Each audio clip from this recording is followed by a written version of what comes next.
Minister said, now, I quote, now the total number of Ramsar sites in our country has increased to 75, whereas before 2014, there were only 26, unquote. Local communities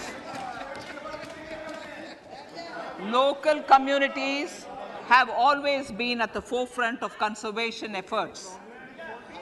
The government will promote their unique conservation values through Amrit Dharohar, a scheme that will be implemented over the next 3 years to encourage optimal use of wetlands and enhance biodiversity, carbon stock, ecotourism opportunities, and income generation for local communities.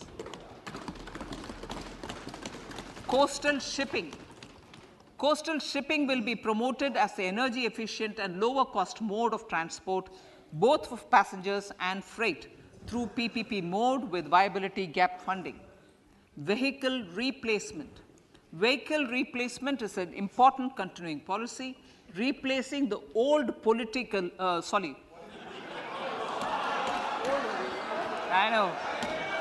replacing, absolutely, thank you. Replacing old polluting vehicles. May be applicable, right? Replacing old polluting vehicles is an important part of greening our economy.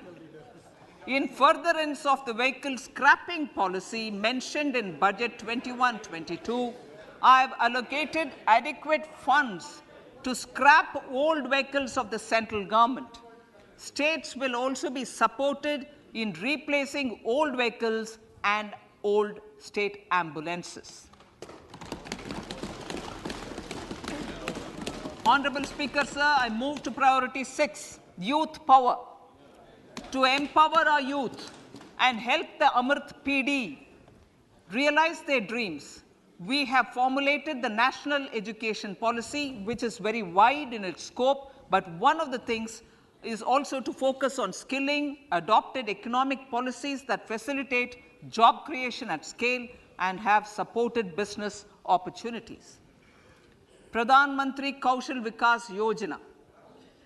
Pradhan Mantri Kaushal Vikas Yojana 4.0 will be launched to skill lakhs of youth within the next 3 years. On-job training, industry partnership, and alignment of courses with needs of industry will be emphasized. The scheme will also cover new age courses for Industry 4.0 like coding, AI, robotics, mechatronics, IoT, 3D printing, drones, and other soft skills. To skill youth for international opportunities, 30 Skill India International Centers will be set up across different states. The digital ecosystem for skilling will be further expanded with the launch of a unified Skill India digital platform for enabling demand-based formal skilling, linking with employers including MSMEs, and facilitating access to entrepreneurship schemes. To provide stipend support to 47 lakh youths in 3 years, direct benefit transfer under a pan-India national apprenticeship promotion scheme will be rolled out. Tourism. Honorable Speaker, sir, with an integrated and innovative approach, at least 50 destinations will be selected through challenge mode. In addition to aspects such as physical connectivity, virtual connectivity, tourist guides, high standards for food streets, and tourist security, all the relevant aspects would be made available on an app to enhance tourist experience. Every destination would be developed as a complete package. The focus of development of tourism would be on domestic as well as foreign tourists.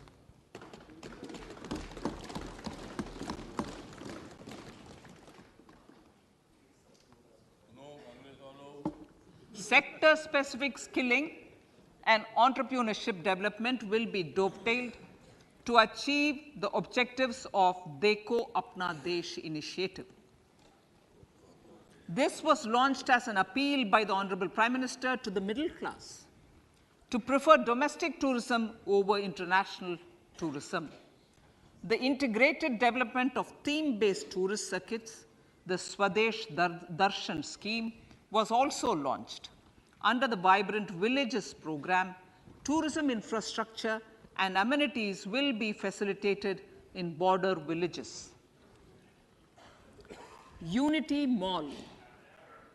States will be encouraged to set up a Unity Mall in their state capital or most prominent tourism center or the financial capital for promotion and sale of their one district, one product and GI products and other handicraft products, and for providing space for such products of all other states as well. Sir, priority number 7, financial sector. Our reforms in the financial sector and innovative use of technology have led to financial inclusion at scale, better and faster service delivery, ease of access to credit, and participation in financial markets. This budget proposes to further these measures. Credit guarantee for MSMEs. Last year, I proposed revamping of the credit guarantee scheme for the MSMEs. I am happy to announce that the revamped scheme will take effect from 1st April 2023 through infusion of 9,000 crores in the corpus. This will enable additional collateral-free guaranteed credit of 2 lakh crores of rupees. Further, the cost of credit will be reduced by about 1%. A National Financial Information Registry will be set up to serve as the central repository of financial and ancillary information. This will facilitate efficient flow of credit, promote financial inclusion, and foster financial stability. A new legislative framework will govern this credit public infrastructure and will be designed in consultation with the RBI. To meet the needs of Amritkal and to facilitate optimum regulation in the financial sector, public consultation, as necessary and feasible, will be brought to the process of regulation making and issuing subsidiary directions. To simplify, to ease, and to reduce cost of compliance, financial sector regulators will be requested to carry out a comprehensive review of existing regulations. For this, they will consider suggestions from public and regulated entities. Time limits to decide the application under various regulations will also be laid down. Honorable Speaker, sir, to enhance business activities in GIFT IFSC, the following measures will be taken. Delegating powers under the SEZ Act to the IFSCA to avoid dual regulation. Setting up a single window IT system for registration and approval of IFSCA, SEZ authorities, GSTN, RBI, SEBI, and IRDAI. Permitting acquisition financing by IFSC banking units of foreign banks. Establishing a subsidiary of Exim Bank for trade refinancing. Amending IFSCA Act for statutory provisions for arbitration, ancillary services, and avoiding dual regulation under the SEZ Act, and recognizing offshore derivative instruments as valid contracts. Honorable Speaker, sir, data embassy. For countries looking for digital continuity solutions, we will facilitate setting up of their data embassies in GIFT IFSC.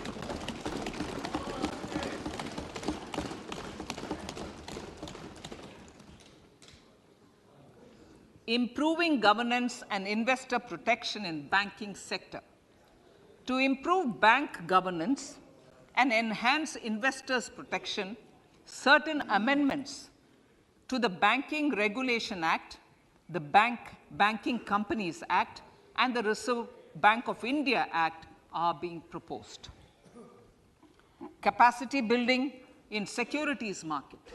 Honorable Speaker, sir, to build capacity of functionaries and professionals in the securities market, SEBI will be empowered to develop, regulate, maintain, and enforce norms and standards for education in the National Institute of Securities Markets and to recognize award of degrees, diplomas, and certificates. A central processing center will be set up for faster response to companies through centralized handling of various forms filed with field officers under the Companies Act. Reclaiming of shares and dividends. For investors to reclaim unclaimed shares and unpaid dividends from the Investor Education and Protection Fund Authority with ease, from the Investor Education and Protection Fund Authority with ease, an integrated IT portal will be established. Digital payments continue to find wide acceptance. In 2022, they show an increase of 76% in transaction and 91% in value. Fiscal support for this digital public infrastructure will continue in 2023-2024. Azadi Ka Amrit Mahotsav, Mahila Samman Bachat Patra.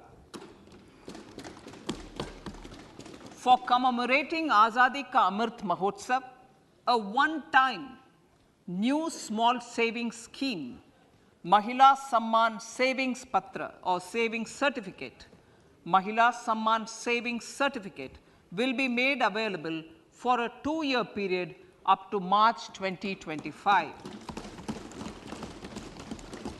This will offer deposit facility up to 2 lakh in the name of a woman or girls for a tenure of 2 years at fixed interest rate of 7.5% with partial withdrawal option. Senior citizens. The maximum deposit limit for senior citizens savings scheme will be enhanced from 15 lakh to 30 lakhs of rupees. The maximum deposit limit for monthly income account scheme will be enhanced from 4.5 lakh to 9 lakh for single account and from 9 lakh to 15 lakh for joint account. Honorable Speaker, sir, fiscal management. 50 years interest-free loan to states. The entire 50-year loan to states has to be spent on capital expenditure within 2023-24. Most of this will be at the discretion of the states, but a part will be conditional on states increasing their actual capital expenditure.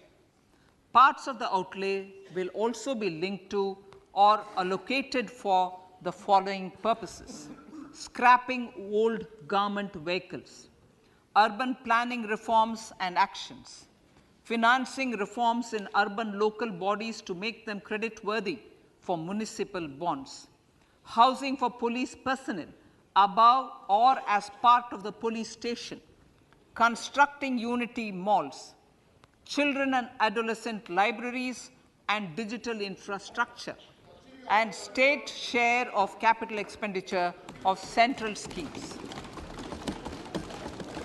Honorable Speaker, sir, fiscal deficit of states. States will be allowed a fiscal deficit of 3.5% of GSDP, of which 0.5% will be tied to power sector reforms. Revised estimates 2022 to 2023.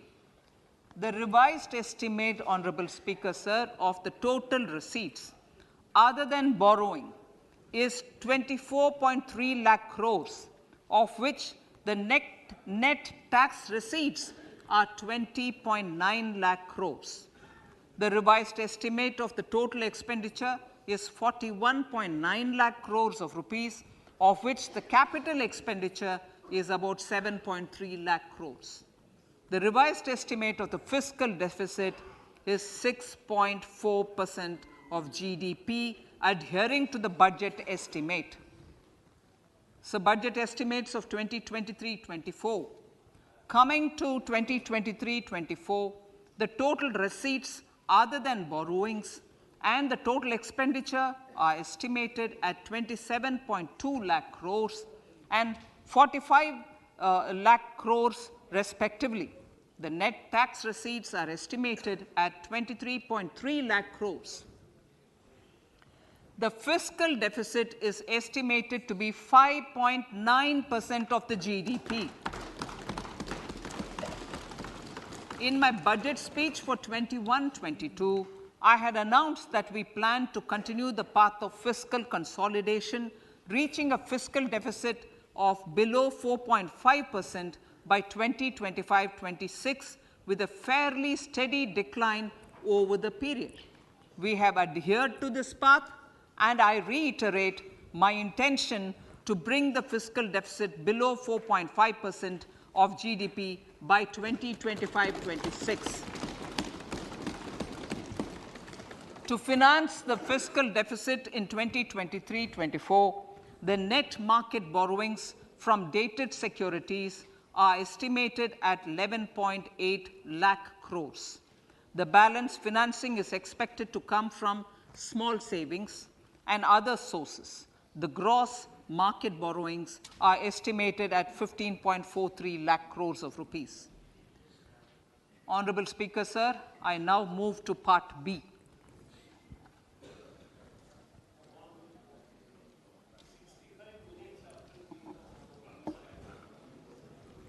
Indirect taxes. My indirect tax proposals will aim to promote exports, boost domestic manufacturing, enhance domestic value addition, encourage green energy and mobility. A simplified tax structure with fewer tax rates helps in reducing compliance burden and improving tax administration. I propose to reduce the number of basic customs duty rates on goods other than textiles and agriculture from 21 to 13. As a result, there are minor changes in the basic custom duties, cesses and surcharges on some items including toys, bicycle, automobiles and naphtha. Green mobility.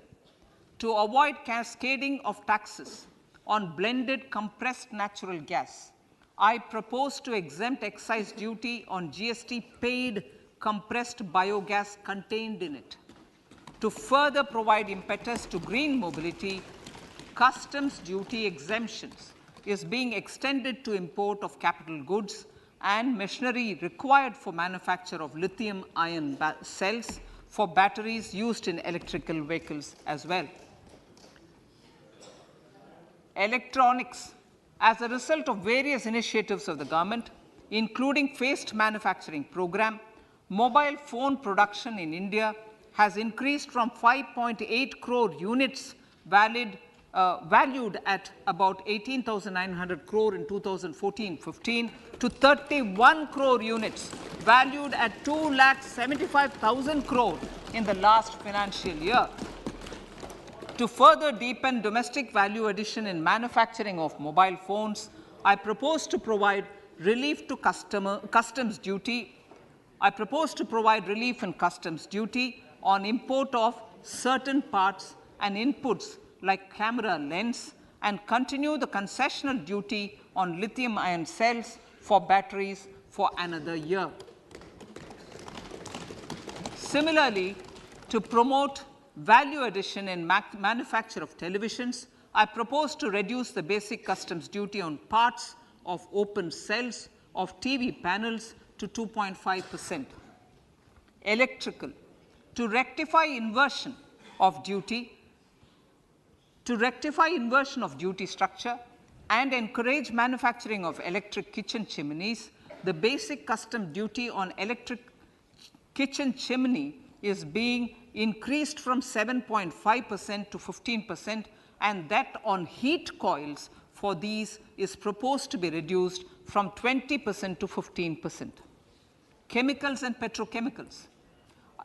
Denatured ethyl alcohol is used in chemical industry. I propose to exempt basic customs duty on it. This will also support the ethanol blending program and facilitate an endeavor for energy transition. Basic customs duty is also being reduced on acid grade fluorospar from 5% to 2.5% to make the domestic fluorochemicals industry competitive. Further, the basic customs duty on crude glycerin for use in manufacture of epichlorohydrin is proposed to be reduced from 7.5% to 2.5%.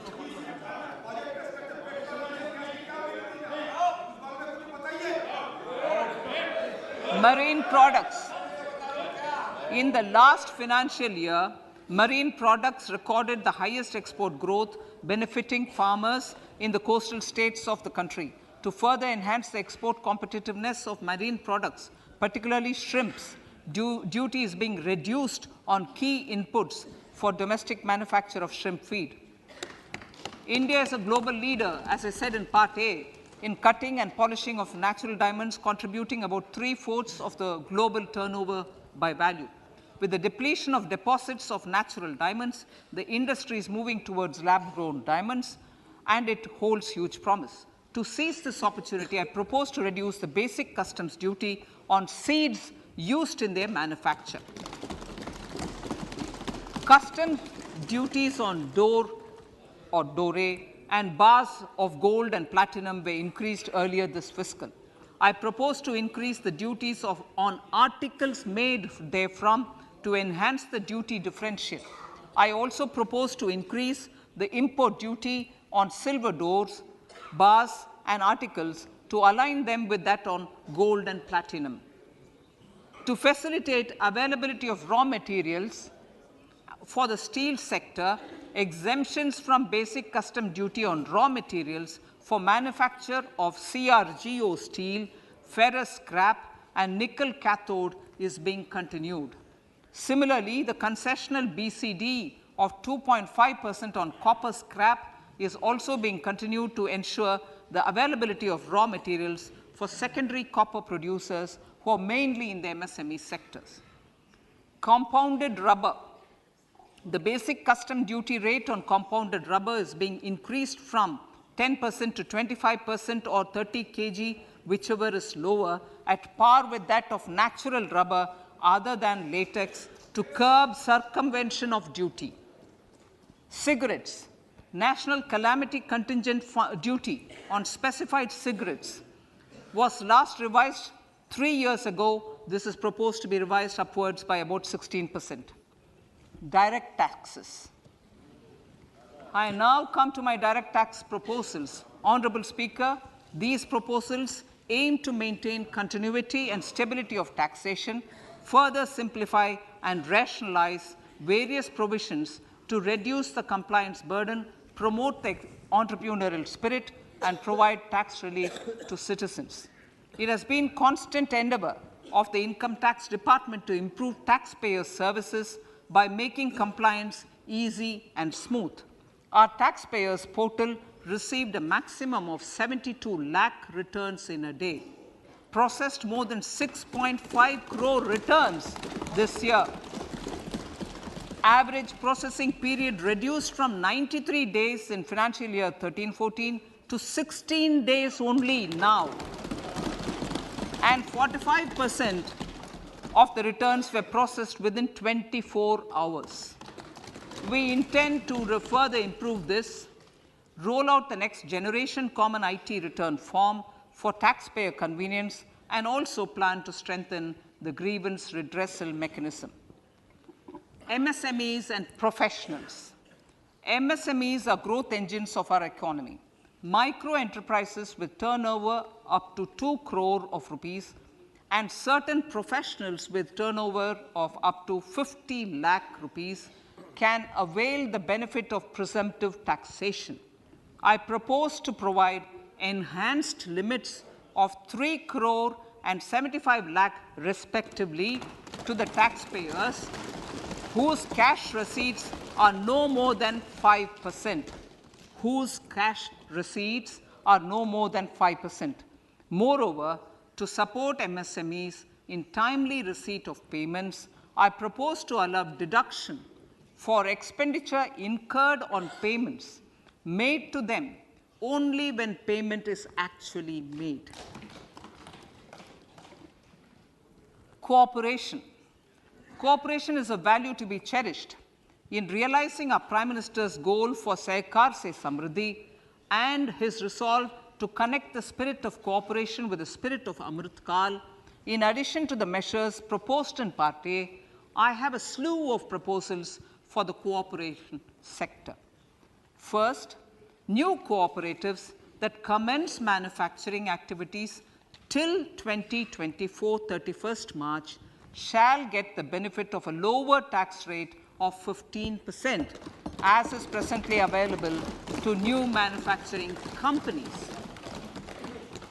Secondly, I propose to provide an opportunity to sugar cooperatives to claim payments made to sugarcane farmers for the period prior to the assessment year 2016-17 as expenditure.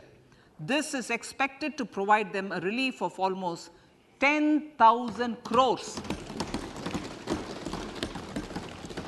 Thirdly, I am providing a higher limit of 2 lakh per member for cash deposits to loans in cash by primary agricultural cooperative societies and primary cooperative agriculture and rural development banks. I repeat that. Thirdly, I am providing a higher limit of 2 lakh per member for cash deposits to and loans in cash by primary agricultural cooperative societies and primary cooperative agricultural and rural development banks. Similarly, a higher limit of 3 crore for TDS on cash withdrawal is being provided to cooperative societies. Startups.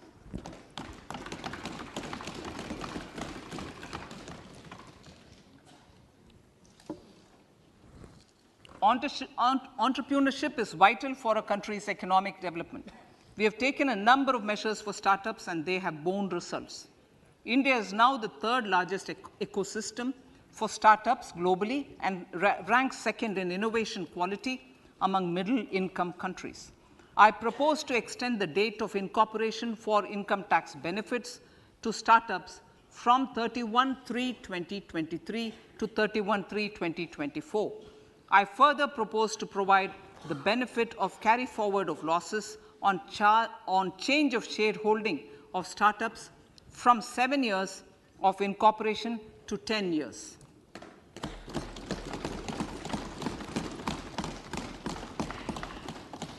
To reduce the pendency of appeals at commissioner level, I propose to deploy about 100 joint commissioners for disposal of small appeals.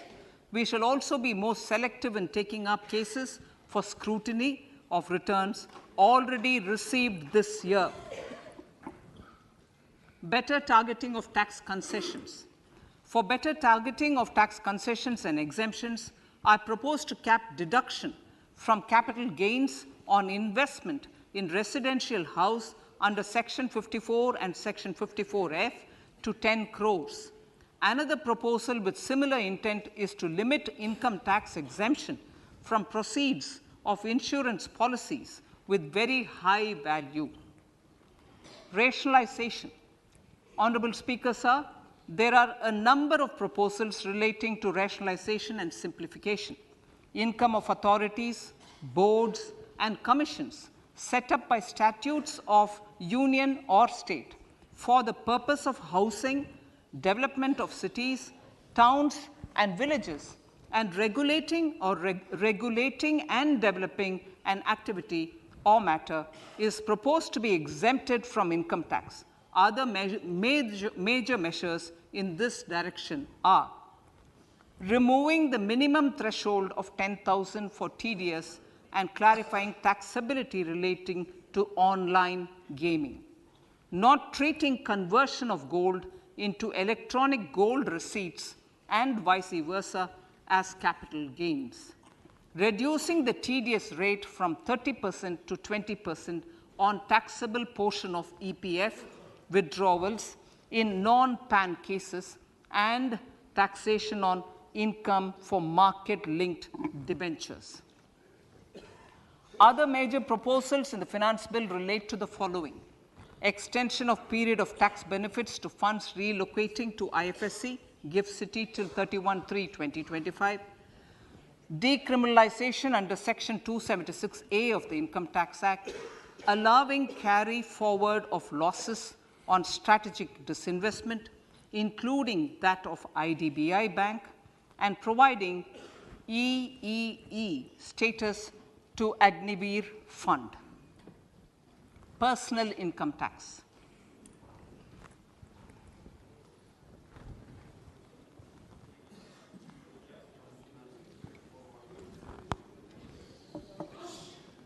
Now I come to what everyone is waiting for. Personal income tax. I have 5 major announcements to make in this regard. These primarily benefit our hard-working middle class. The first one concerns rebate. Currently, those with income up to 5 lakh do not pay any income tax in both old and new regimes. I propose to increase the rebate limit to 7 lakhs in the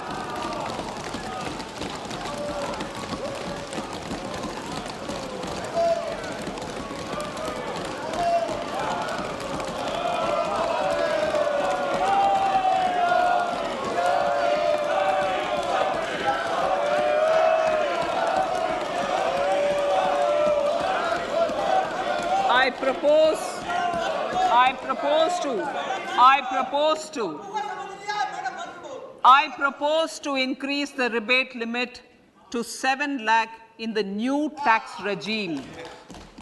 Thus, persons in the new tax regime with income up to 7 lakhs will not have to pay any tax at all. The second proposal relates to middle class individuals. I had introduced in the year 2020 the new personal income tax regime with 6 income slabs starting from 2.5 lakh. I propose to change the tax structure in this regime by reducing the number of slabs to 5 and increasing the tax exemption limit to 3 lakhs. The new tax rates are 0 to 3 lakh, nil; 3 to 6 lakhs, 5%; 6 to 9 lakhs, 10%; 9 to 12 lakh, 15%; 12 to 15 lakhs, 20%; and above 15 lakhs, 30%. This will provide major relief to all taxpayers in the new regime. An individual with an annual income of 9 lakhs will be required to pay only 45,000 rupees. This is only 5% of his or her income. It is a reduction of 25% on what he or she is required to pay now. That is 60,000. So in the place of 60,000, it is now only 45,000. Similarly, an individual with an income of 15 lakh rupees would be required to pay only 1.5 lakh or 10% of his income or her income, a reduction of 20% from the existing liability of 1,87,500 rupees. My third proposal is for the salaried class and the pensioners, including family pensioners, for whom I propose to extend the benefit of standard deduction to the new tax regime. Each salaried person with an income of 15.5 lakh rupees or more will thus stand to benefit by 52,500 rupees. My fourth announcement in personal income tax is regarding the highest tax rate, which in our country is 42.74%. This is among the highest in the world. I propose to reduce the highest surcharge rate from 37% to 25% in the new tax regime.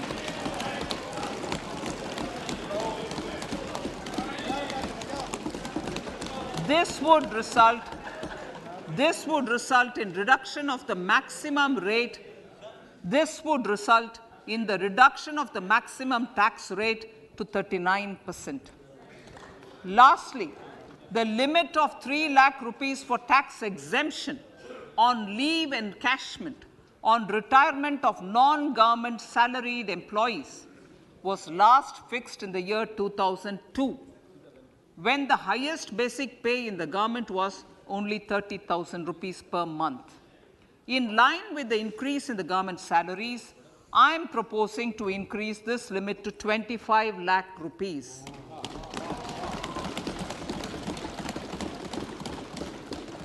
We are also making the new income tax regime as the default tax regime. However, citizens will continue to have the option to avail the benefit of the old tax regime. Apart from these, I am also making some other changes as given in the annexure. As a result of these proposals, revenue of about 38,000 crore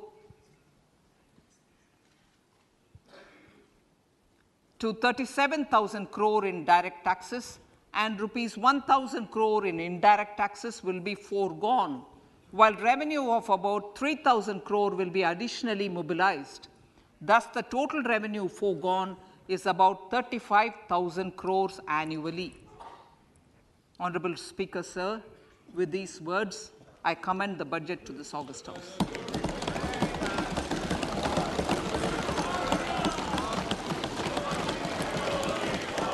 One hour, 25 minutes.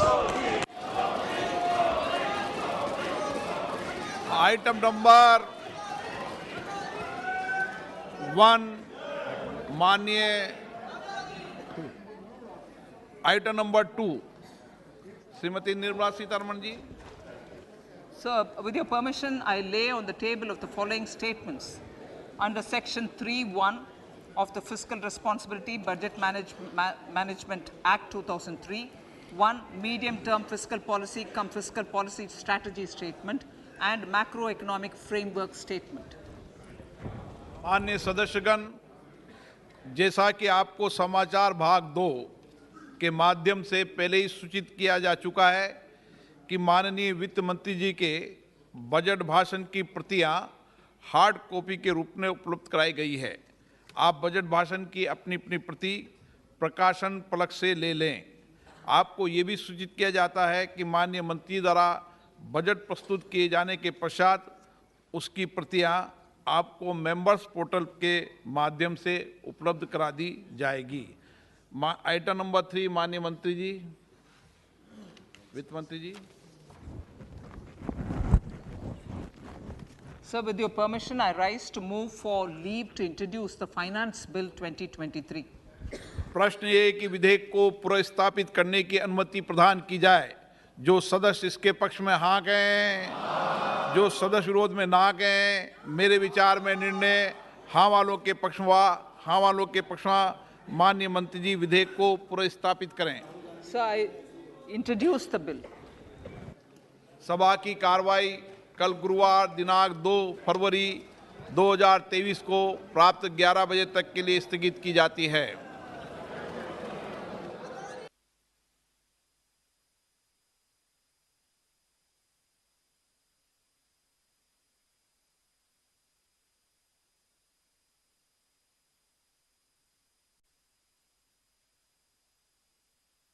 माननीय सभासदों, माननीय अध्यक्ष जी,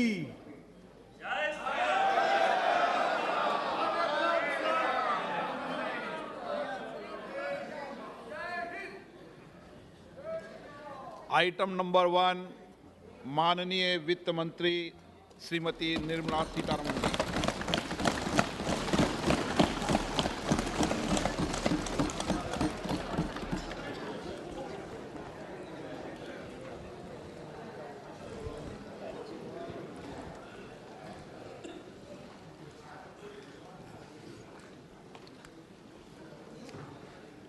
Honorable Speaker, I present the budget for 2023-2024. This is the first budget in Amrit Kal. This budget hopes to build on the foundation laid in the previous budget and the blueprint drawn for India at 100. We envision a prosperous and inclusive India in which the fruits of development will reach all sections and citizens, especially our youth, women, farmers, OBCs, scheduled castes, and scheduled tribes. In the 75th year of our independence, the world has recognized the Indian economy as a bright star. Our current year's economic growth is estimated to be at 7%. It is notable that this is the highest among all the major economies. This is in spite of the massive slowdown globally caused by COVID-19 and the war. The Indian economy is therefore on the right track and despite a time of challenges, heading towards a bright future. Today, as Indians stand with their head held high and the world appreciates India's achievements and successes, we are sure that elders who had fought for India's independence will, with joy, bless us in our endeavors going forward as well.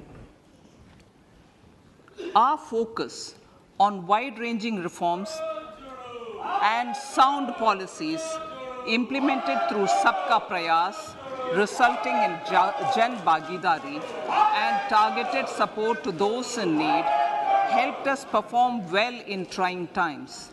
India's rising global profile is because of the several accomplishments. Unique world-class digital public infrastructure, example, Aadhaar, CoWIN, and UPI. COVID vaccination drive in unparalleled scale and speed. Proactive role in frontier areas such as achieving the climate-related goals, Mission Life, and National Hydrogen Mission.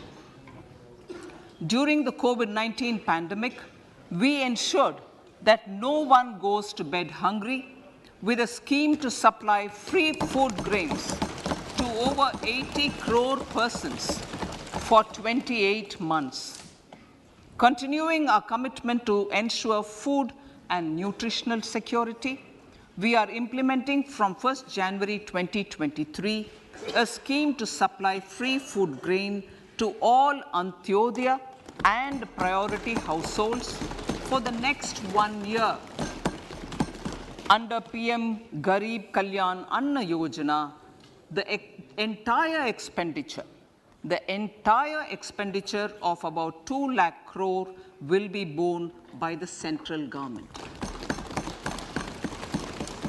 In these times of global challenges, the G20 presidency gives us a unique opportunity to strengthen India's role in the world economic order. With the theme of Vasudhaiva Kutumbakam, we are steering an ambitious, people-centric agenda to address global challenges and to facilitate sustainable economic development. The government's efforts since 2014 have ensured for all citizens a better quality of life and life of dignity.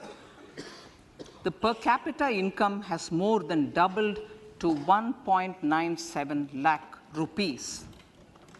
In these 9 years, the Indian economy has increased in size from being 10th to 5th largest in the world. We have significantly improved our position as well as a well-governed and innovative country with a conducive environment for business as reflected in several global indices. We have made a significant progress in many sustainable development goals. The economy has become a lot more formalized as reflected in the EPFO membership, more than doubling to 27 crore and rupees 7,400 crore digital payments of 126 lakh crore rupees through UPI in 2022. The efficient implementation of many schemes with universalization of targeted benefits has resulted in inclusive development. Some of the schemes are 11.7 crore household toilets under Swachh Bharat mission, which is achieved, 9.6 crore LPG connections under Ujjwala, 220 crore COVID vaccination of 102 crore persons, 47.8 crore PM Jan Dhan bank accounts, insurance cover for 44.6 crore persons under PM Suraksha Bima and PM Jeevan Jyoti Yojana, and cash transfer of 2.2 lakh crores of rupees to 11.4 crore to over 11.4 crore farmers under PM Kisan Samman Nidhi. Our vision for the Amritkal includes technology-driven and knowledge-based economy with strong public finances and a robust financial sector. To achieve this, Jan Bhagidari through Sabka Saath, Sabka Prayas is essential. The economic agenda for achieving this vision focuses on three things.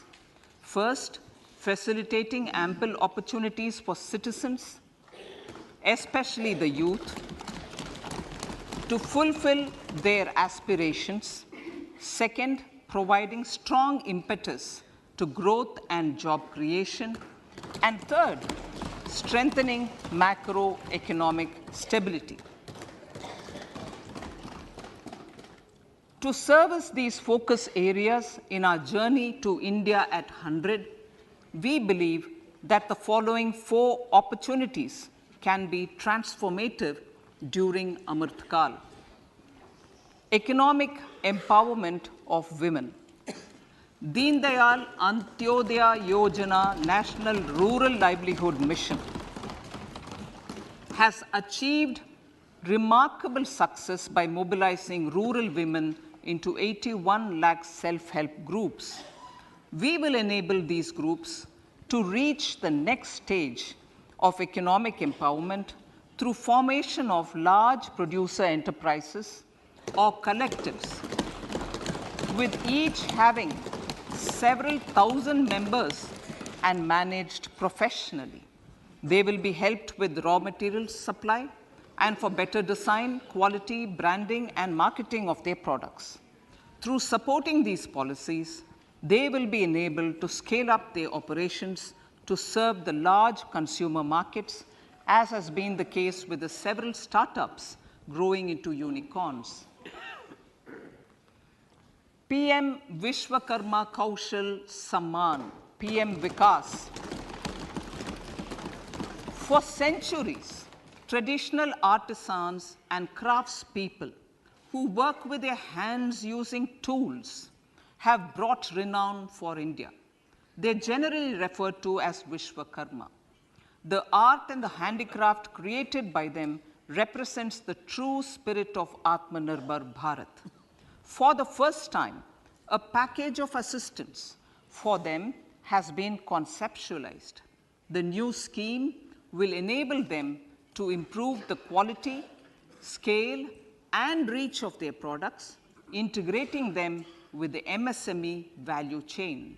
The components of the scheme will include not only financial support, but also access to advanced skill training, knowledge of modern digital techniques, and efficient green technologies, brand promotion, linkage with local and global markets, digital payments, and social security.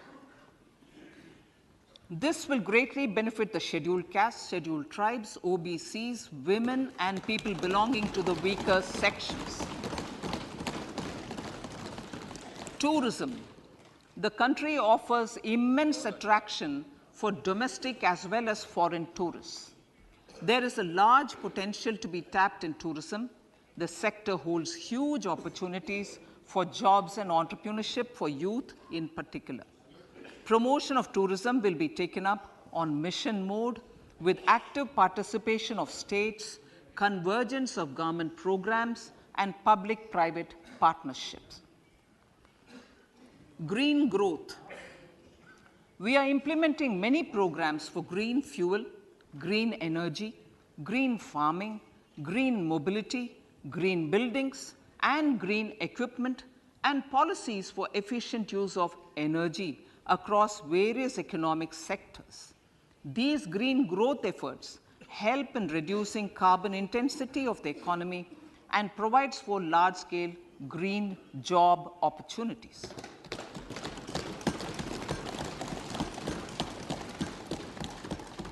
Priorities of this budget. The budget adopts the following 7 priorities. They complement each other and act as the Saptarishi guiding us through the Amritkal. Inclusive development, reaching the last mile, infrastructure and investment, unleashing the potential, green growth, youth power, and financial sector. I now speak on the priority number 1, inclusive development.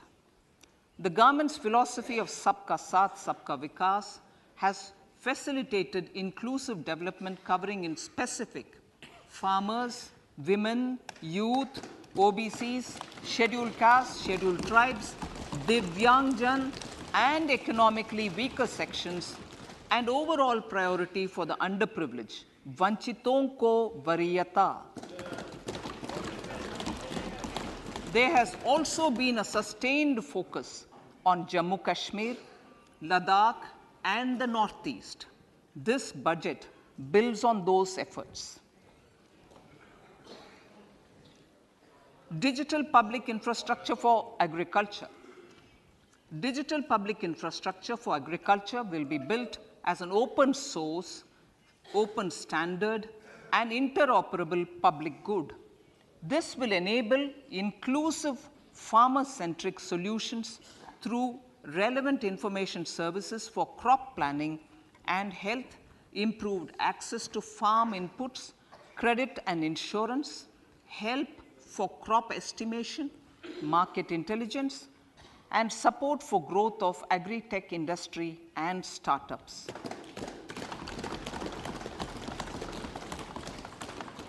An agriculture accelerator fund. An agriculture accelerator fund will be set up to encourage agri-startups by young entrepreneurs in rural areas. The fund will aim at bringing innovative and affordable solutions for challenges faced by farmers.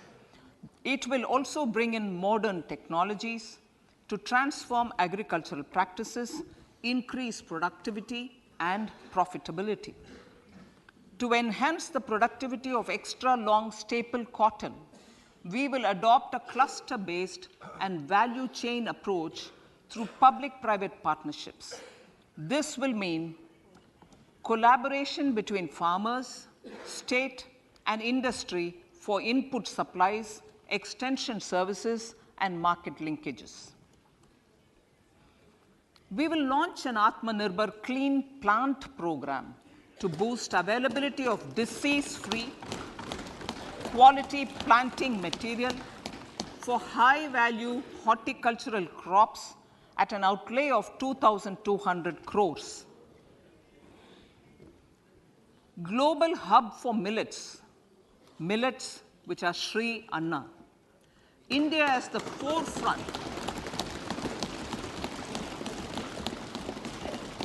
India's at the forefront of popularizing millets, whose consumption furthers nutrition, food security, and welfare of farmers, said the Honorable Prime Minister.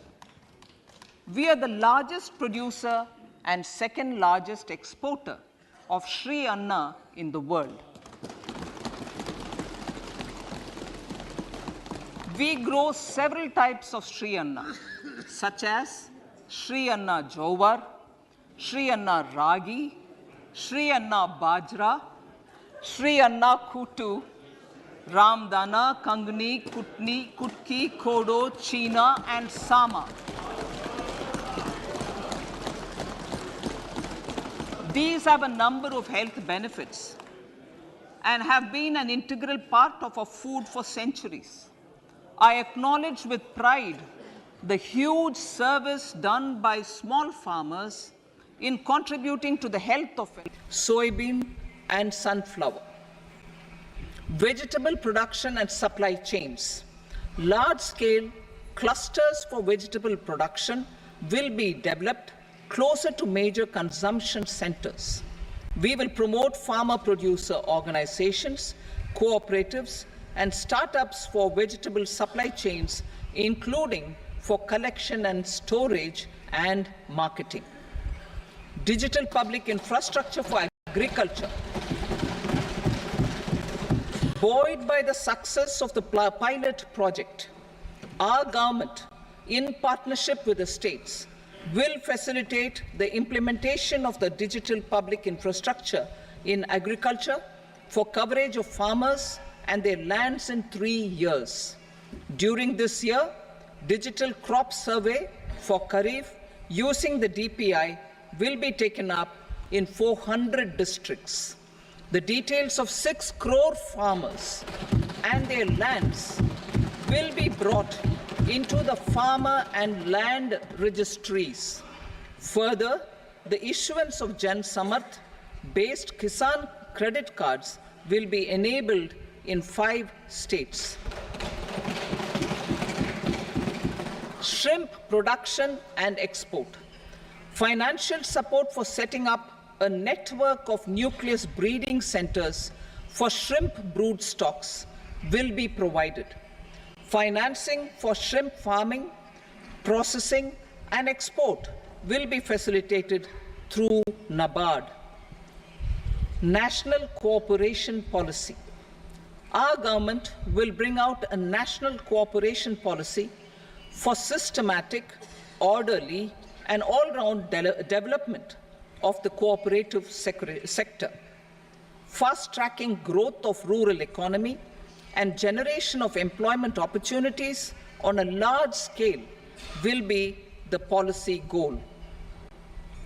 This year, I have made a provision of 1.52 lakh crore rupees for agriculture and allied sectors.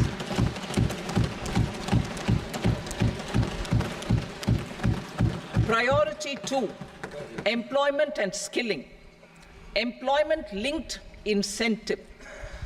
Our government will implement following 3 schemes for employment-linked incentive as part of the Prime Minister's package. These will be based on enrollment in the EPFO and focus on recognition of first-time employees and support to employees and employers. Scheme A, first-timers. This scheme will provide 1 month wage to all persons newly entering the workforce in all formal sectors.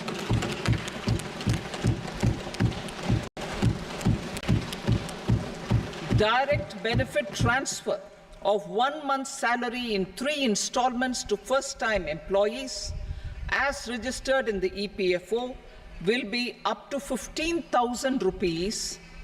The eligibility limit will be a salary of 1 lakh per month. The scheme is expected to benefit 210 lakh youths.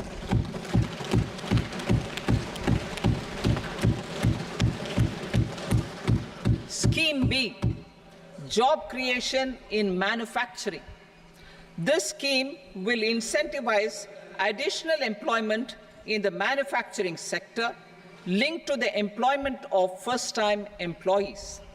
An incentive will be provided at specified scale directly both to the employee and the employer with respect to the EPFO contribution in the first 4 years of employment. The scheme is expected to benefit 30 lakh youth entering employment and their employers.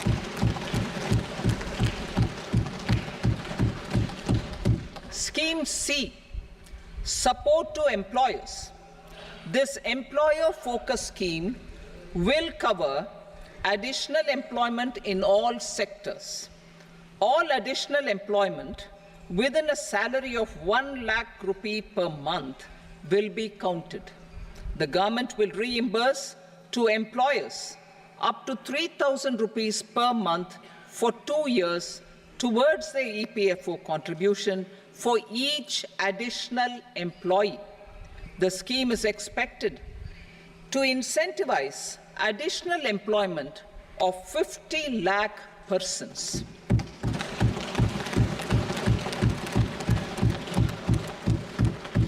Participation of women in the workforce.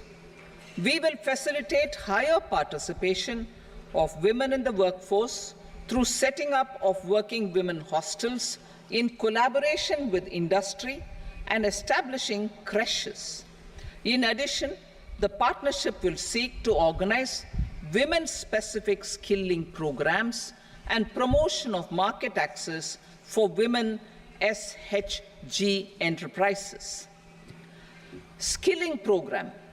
I'm happy to announce a new centrally sponsored scheme as the fourth scheme under the Prime Minister's package for skilling in collaboration with state governments and industry. 20 lakh youth will be skilled over a 5-year period.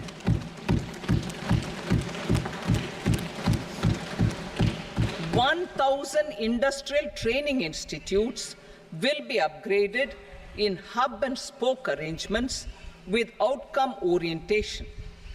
Course content and design will be aligned to the skill needs of industry, and new courses will be introduced for emerging needs." Skilling loans. The model skill loan scheme will be revised to facilitate loans up to 7.5 lakh rupees with a guarantee from a government-promoted fund. This measure is expected to help 25,000 students every year.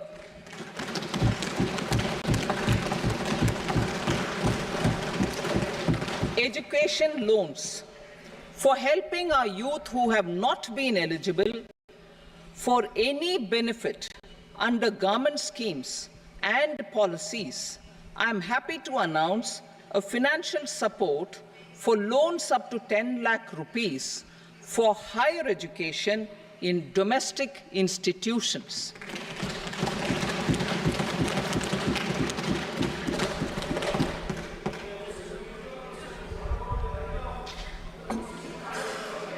E-vouchers for this purpose.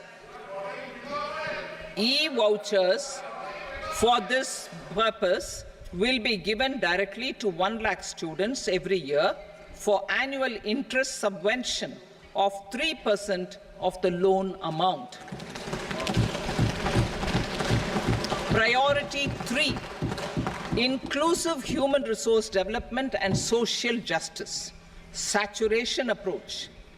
Our government is committed to all-round, all-pervasive and all-inclusive development of people, particularly farmers, youth, women, and the poor. For achieving social justice comprehensively, the saturation approach of covering all eligible people through various programs, including those for education and health, will be adopted to empower them by improving their capabilities. Implementation of schemes meant for supporting economic activities by craftsmen, artisans, self-help groups, scheduled caste, scheduled tribe, and women entrepreneurs and street vendors such as the PM Vishwakarma, PM Swanidhi, National Livelihood Missions, and Stand Up India will be stepped up. Purvodaya.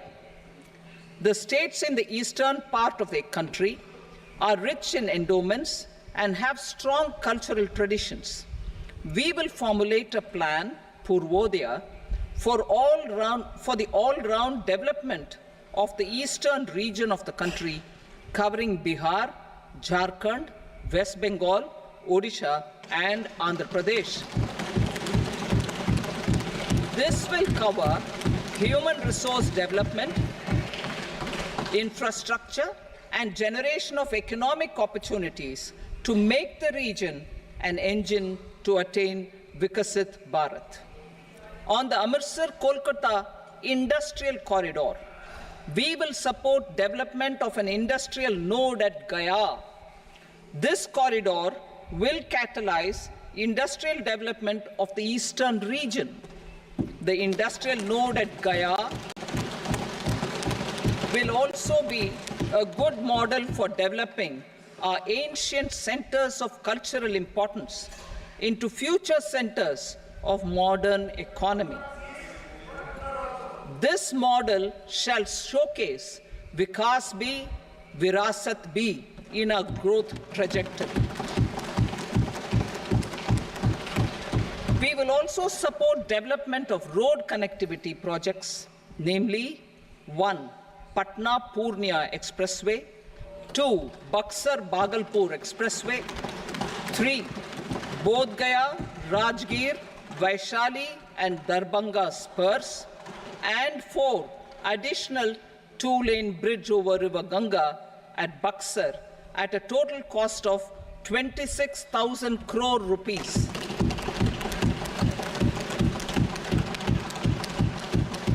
Power projects, including setting up of a new 2,400 megawatt power plant at Pir Painti, will be taken up at a cost of 21,400 crore rupees. New airports, medical colleges, and sports infrastructure in Bihar will be constructed. An additional allocation to support capital investments will be provided. The requests of Bihar government for external assistance from multilateral development banks will be expedited.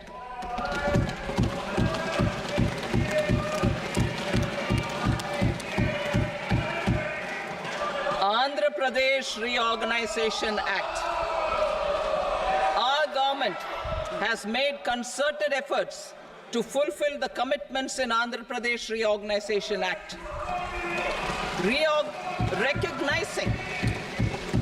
Recognizing the state's need for the capital, recognizing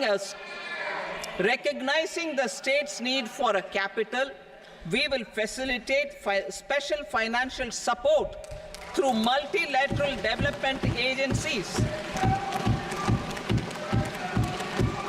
In the current financial year, 15,000 crore rupees will be arranged with additional amounts in future years.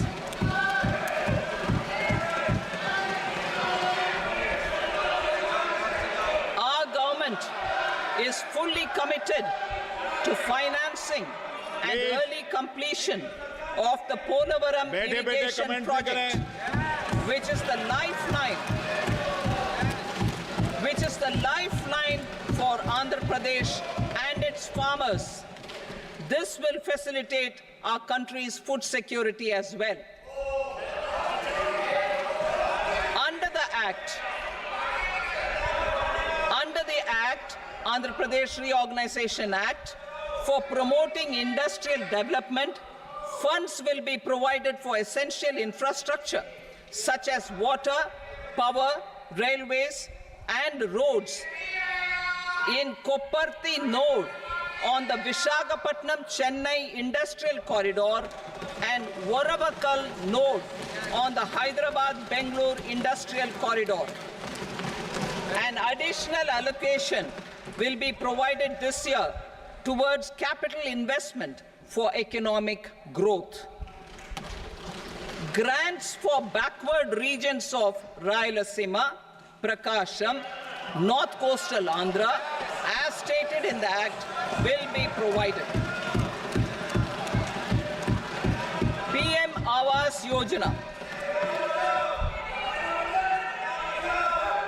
3 crore additional houses under the PM Awas Yojana in rural and urban areas in the country have been announced, for which the necessary allocations are being made. Women-led development. For promoting women-led development, the budget carries an allocation of more than 3 lakh crore for schemes benefiting women and girls. This signals our government's commitment for enhancing women's role in economic development. Pradhan Mantri Janjatiya Unnat Gram Abhiyan. For improving the socio-economic condition of tribal communities, we will launch the Pradhan Mantri Janjatiya Unnat Gram Abhiyan by adopting saturation coverage for tribal families in tribal majority villages and aspirational districts.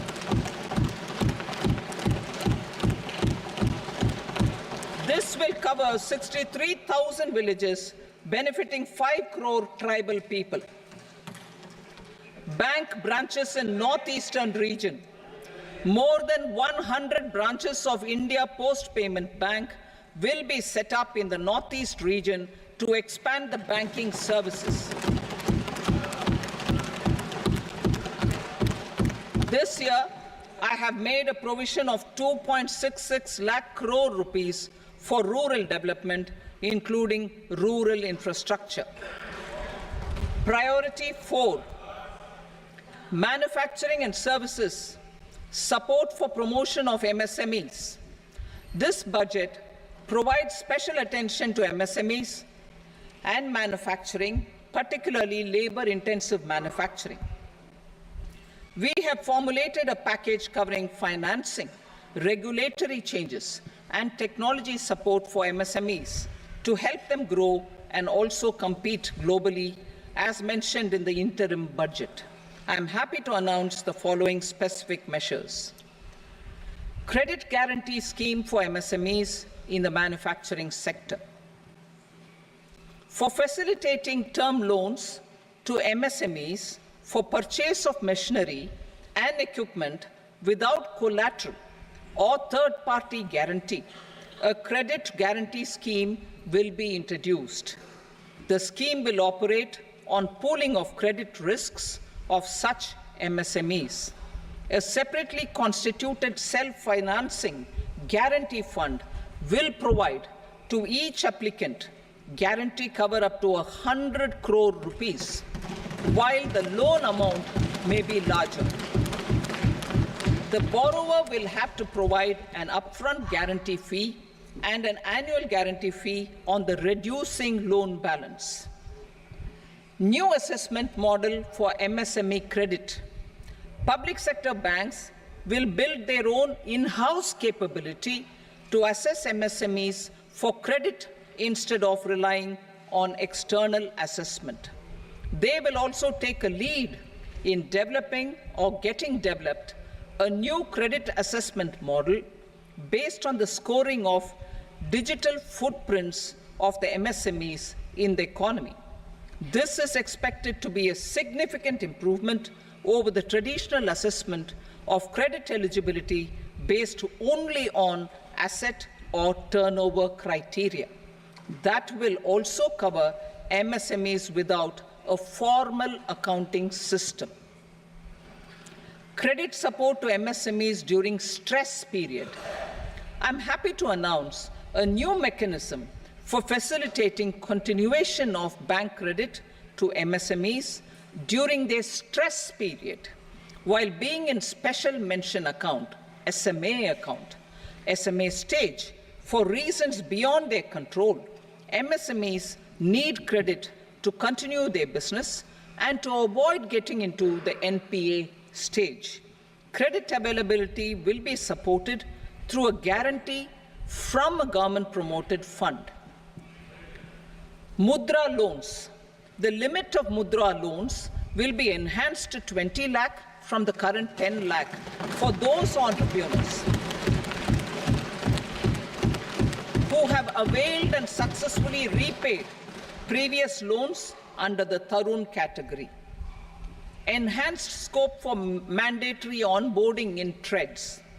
For facilitating MSMEs to unlock their working capital by converting their trade receivables into cash, I propose to reduce the turnover threshold of buyers for mandatory onboarding on the trades platform from rupees 500 crore to 250 crore rupees. This measure will bring 22 more CPSCs and 7,000 more companies onto the platform. Medium enterprises will also be included in the scope of the suppliers. SIDBI branches in MSME clusters. SIDBI will open new branches to expand its reach to serve all major MSME clusters within 3 years and provide direct credit to them. With the opening of 24 such branches this year, the service coverage will expand to 168 out of 242 major clusters. MSME units for food irradiation, quality and safety testing. Financial support for setting up of 50 multi-product food irradiation units in the MSME sector will be provided. Setting up of 100 food quality and safety testing labs with NABL accreditation will be facilitated. E-commerce export hubs to enable MSMEs and traditional artisans to sell their products in international markets. E-commerce export hubs will be set up in public-private partnership mode. These hubs, under a seamless regulatory and logistic framework, will facilitate trade and export-related services under one roof. Measures for promotion of manufacturing and services. Internship in top companies. As the fifth scheme under Prime Minister's package, our government will launch a comprehensive scheme for providing internship opportunities in 500 top companies to 1 crore youth in 5 years. They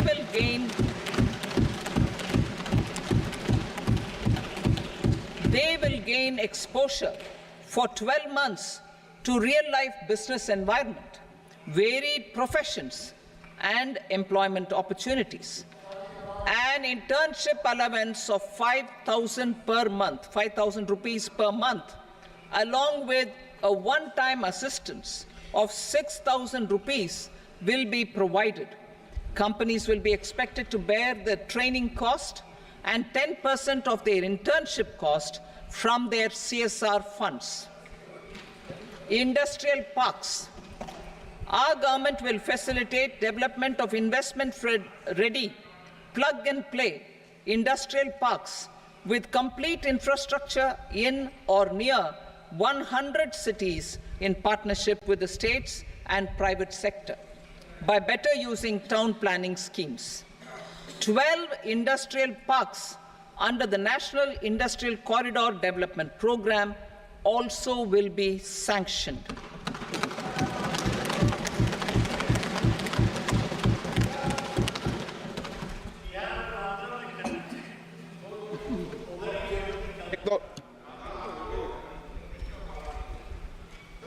veggie मेरे पर no please बैठिए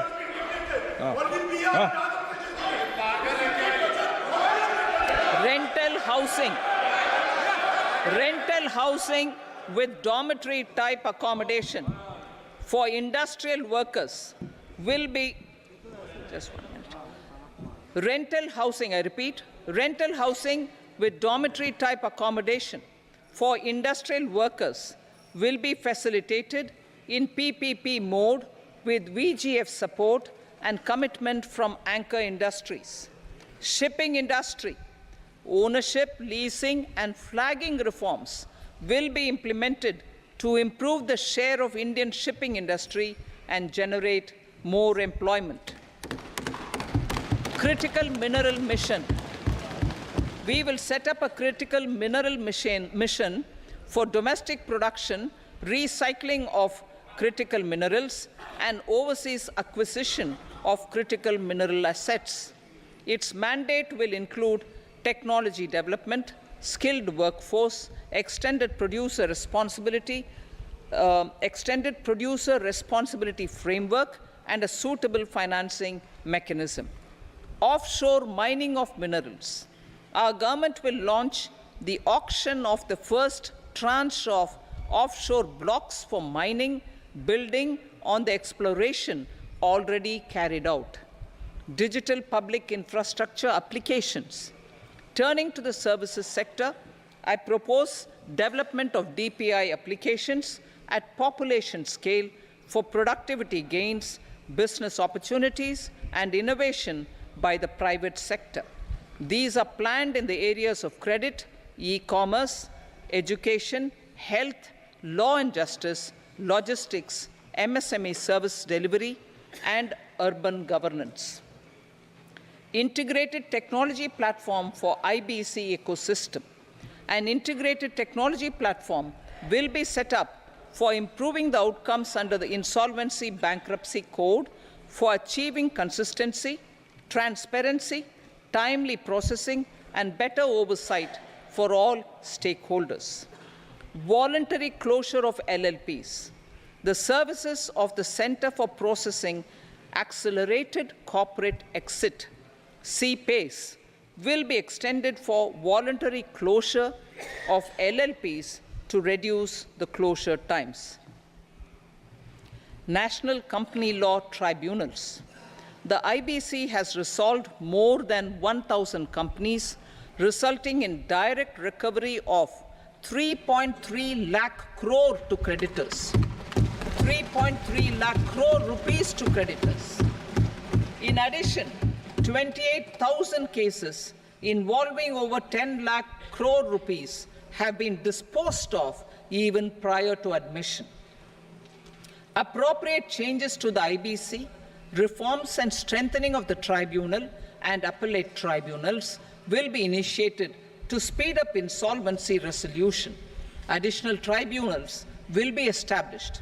Out of those, some will be notified to decide cases exclusively under the Companies Act. Debt recovery. Steps for reforming and strengthening debt recovery tribunals will be taken. Additional tribunals will be established to speed up recovery. Priority 5, urban development. Cities as growth hubs. Working with states, our government will facilitate development of cities as growth hubs. This will be achieved through economic and transit planning and orderly development of peri-urban areas utilizing town planning schemes. Creative redevelopment of cities.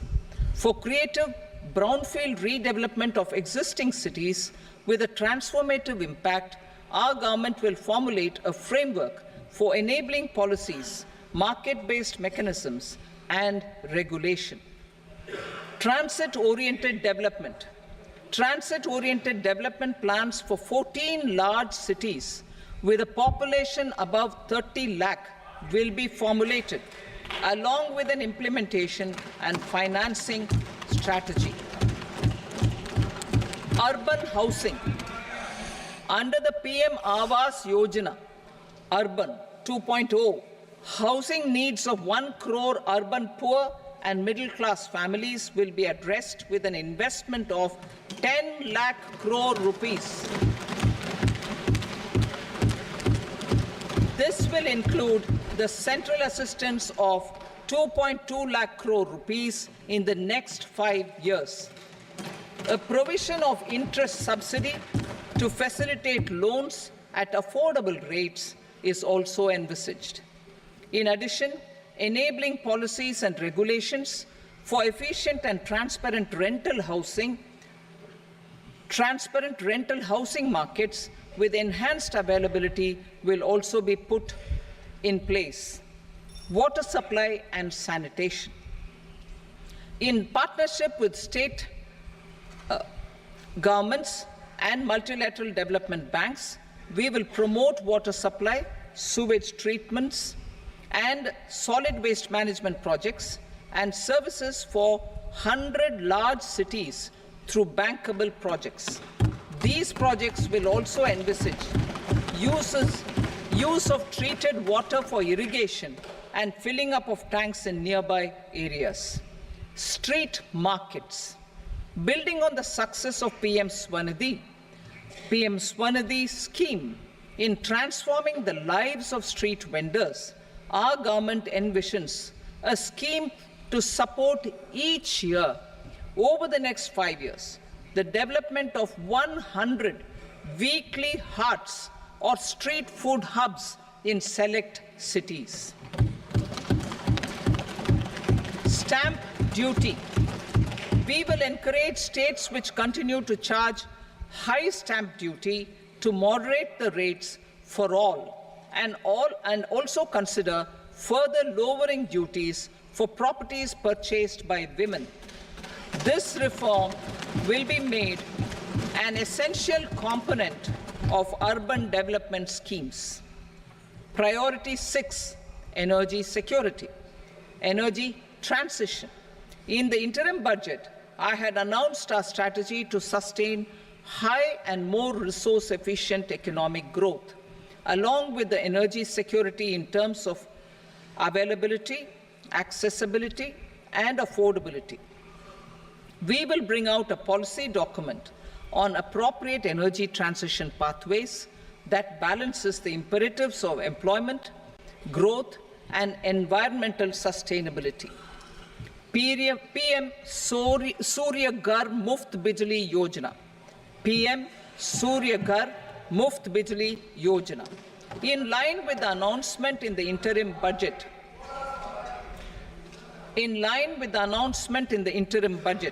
PM Surya Ghar Muft Bijli Yojana has been launched to install rooftop solar plants to enable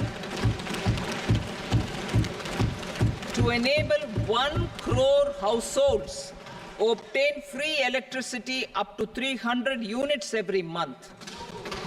The scheme has generated remarkable response with more than 1.28 crore registrations and 14 lakh applications, and we will further encourage it. Pumped storage policy. A policy for promoting pumped storage projects will be brought out for electricity storage and facilitating smooth integration of the growing share of renewable energy with its variable and intermittent nature in the overall energy mix. Research and development of small and modular nuclear reactors. Nuclear energy is expected to form a very significant part of the energy mix for Vikasit Bharat. Towards that pursuit, our government will partner with the private sector for 1. Setting up Bharat Small Reactors, 2. Research and development of Bharat Small Modular Reactor, and 3. Research and development of newer technologies for nuclear energy. The R&D funding announced in the interim budget will be made available for this sector also. Advanced ultra supercritical thermal power plants. The development of indigenous technology for advanced ultra supercritical thermal power plants with much higher efficiency has been completed. A joint venture between NTPC and BHEL will set up a full-scale 800 megawatt commercial plant using AUSC technology. The government will provide the required fiscal support. Moving forward, development of indigenous capacity for the production of high-grade steel and other advanced metallurgy materials for these plants will result in strong spin-off benefits for the economy. Roadmap for hard-to-abate industries. A roadmap for moving the hard-to-abate industries from energy efficiency targets to emission targets will be formulated. Appropriate regulations for transition of these industries from the current perform, achieve, and trade mode to Indian carbon market mode will be put in place. Support to traditional micro and small industries. An investment-grade energy audit of traditional micro and small industries in 60 clusters, including brass and ceramic, will be facilitated. Financial support will be provided for shifting them to cleaner forms of energy and implementation of energy efficiency measures. The scheme will be replicated in another 100 clusters in the next phase. Priority 7, infrastructure investment by central government. Significant investment the central government has made over the years in building and improving infrastructure has had a strong multiplier effect on the economy. We will endeavor to maintain strong fiscal support for infrastructure over the next 5 years in conjunction with imperatives of other priorities and fiscal consolidation. This year, I have provided 11,11,111 crore rupees for capital expenditure. This would be 3.4% of our GDP. Infrastructure investment by state governments. We will encourage states to provide support of similar scale for infrastructure, subject to their development priorities. A provision of 1.5 lakh crore rupees for long-term interest-free loans have been made this year also to support the states in their resource allocation. Private investment in infrastructure. Investment in infrastructure by private sector will be promoted through viability gap funding and enabling policies and regulations. A market-based financing framework will be brought out. Pradhan Mantri Gram Sadak Yojana, Phase 4 of the PMGSY will be launched to provide all-weather connectivity to 25,000 rural habitations, which have become eligible in view of their population increase. Irrigation and flood mitigation. Bihar has frequently suffered from floods, many of them originating outside the country. Plans to build flood control structures in Nepal are yet to progress. Our government, through the Accelerated Irrigation Benefit Program and other sources, will provide financial support for projects with estimated cost of 11,500 crore rupees, such as the Kosi-Michi intra-state link and 20 other ongoing and new schemes, including barrages, river pollution abatement, and irrigation projects. In addition, survey and investigation of Kosi-related flood mitigation and irrigation projects will be undertaken.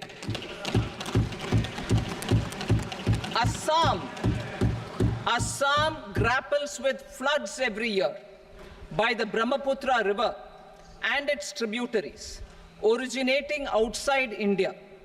We will provide assistance to Assam for flood management and related projects.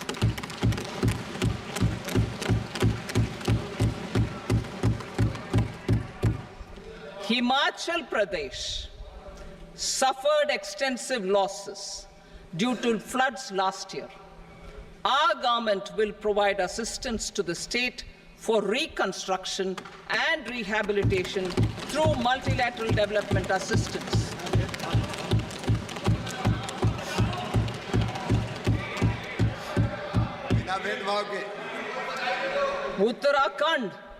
Uttarakhand too suffered losses due to cloudbursts and massive landslides. We will provide assistance to the state. Recently, Sikkim witnessed devastating flash floods and landslides that wreaked havoc across the state. Our government will provide assistance to the state. Tourism has always been a part of our civilization. Our efforts in positioning India as a global tourist destination will also create jobs, stimulate investments, and unlock economic opportunities for other sectors. In addition to the measures outlined in the interim budget, I propose the following measures. Vishnupad Temple at Gaya and Mahabodhi Temple at Bodh Gaya in Bihar are of immense spiritual significance. Comprehensive development of Vishnupad Temple Corridor and Mahabodhi Temple Corridor will be supported, modeled on the successful Kashi Vishwanath Temple Corridor to transform them into world-class pilgrim and tourist destinations. Rajgir holds immense religious significance for Hindus, Buddhists, and Jains. The 20th Tirthankara Muniswarata temple in the Jain temple complex is ancient. The Saptarishi, or the 7 hot springs, form a warm water Brahmkund that is sacred. A comprehensive development initiative for Rajgir will be undertaken. Our government will support the development of Nalanda as a tourist center, besides reviving Nalanda University to its glorious stature. Odisha's scenic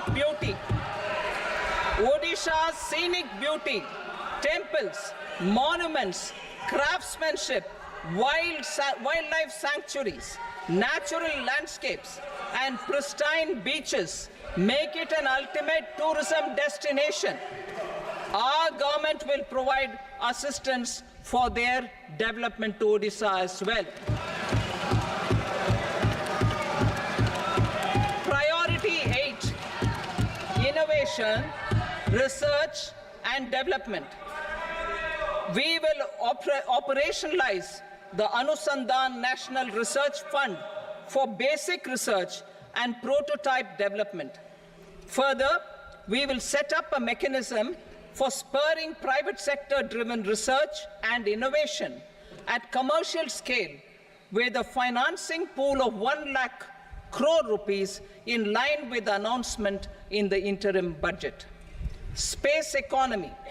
With our continued emphasis on expanding the space economy by 5 times in the next 10 years, a venture capital fund of 1,000 crore rupees will be set up. Priority 9, next generation reforms. Economic policy framework. We will formulate an economic policy framework to delineate the overarching approach to economic development and set the scope of the next generation of reforms for facilitating employment opportunities and sustaining high growth. Our government will initiate and incentivize reforms for 1. Improving productivity of factors of production, and 2. Facilitating markets and sectors to become more efficient. These reforms will cover all factors of production, namely land, labor, capital, and entrepreneurship, and technology as an enabler of improving total factor productivity and bridging inequality. Effective implementation of several of these reforms requires collaboration between the center and the states, and building consensus as development of the country lies in development of the states. For promoting competitive federalism and incentivizing states for faster implementation of reforms, I propose to earmark a significant part of the 50-year interest-free loan. Working with the states, we will initiate the following reforms.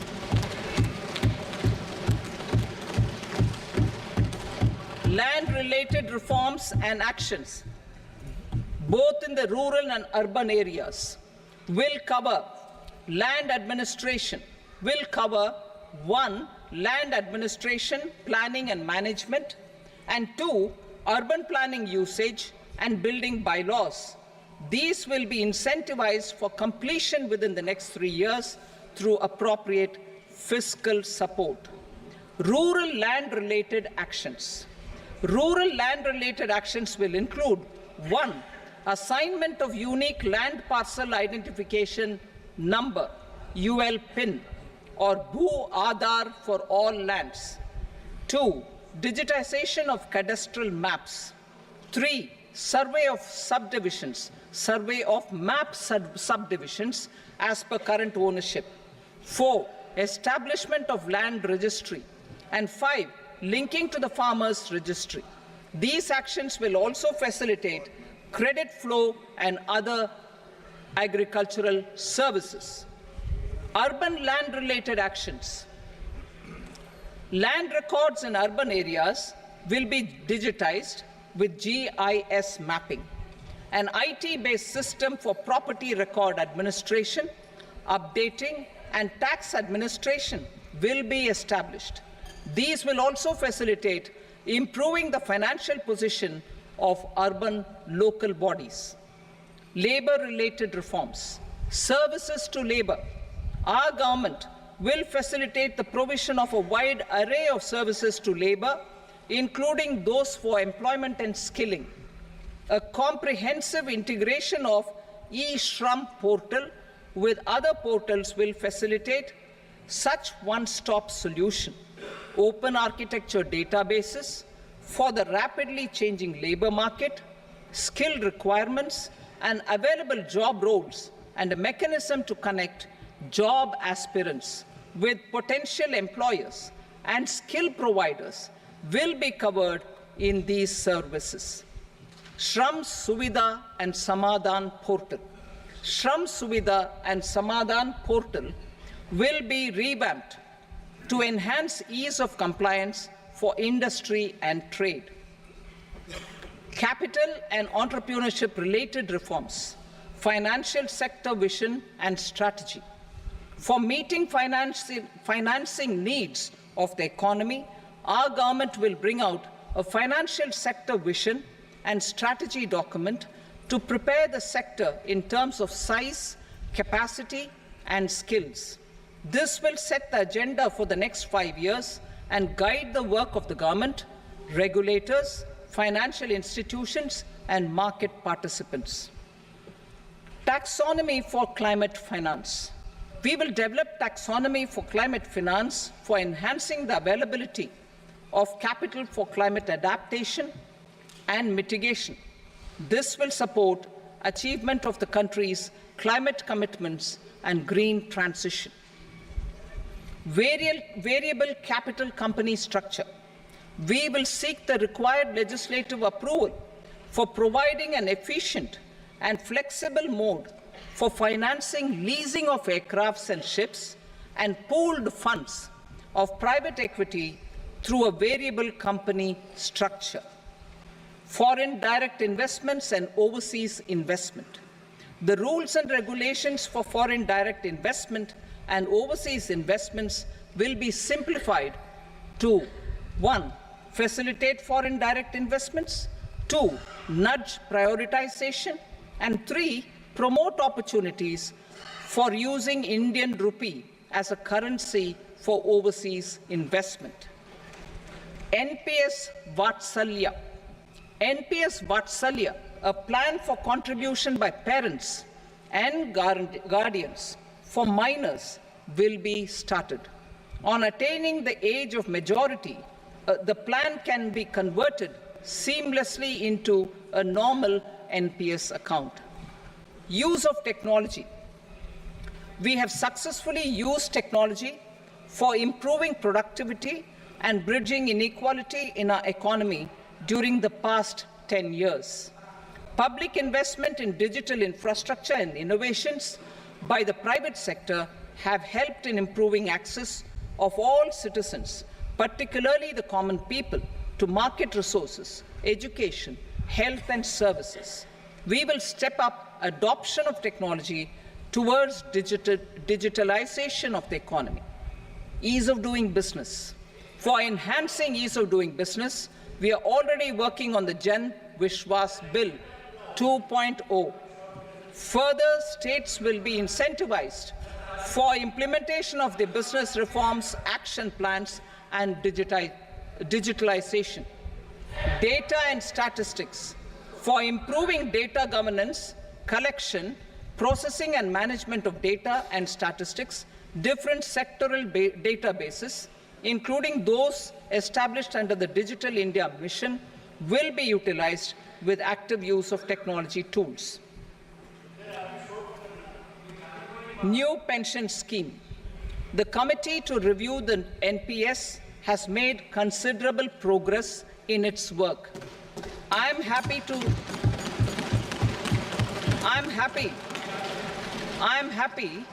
that the staff side of the National Council of the Joint Consultative Machinery for Central Government Employees has taken a constructive approach.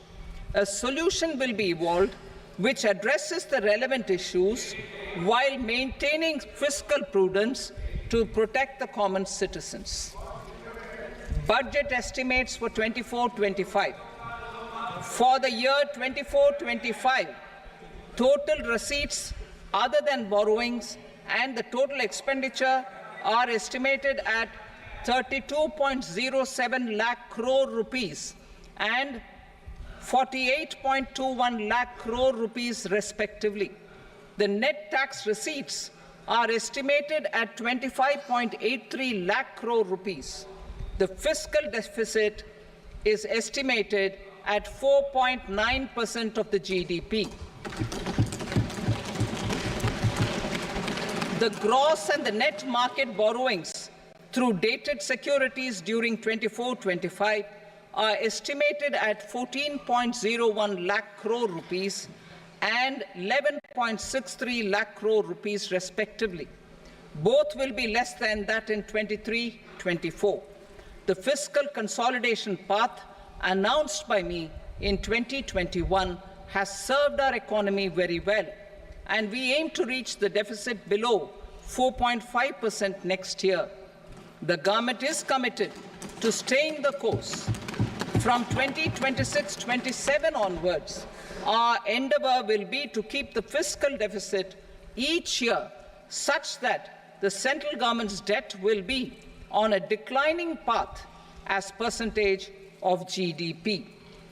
I will now move to Part B.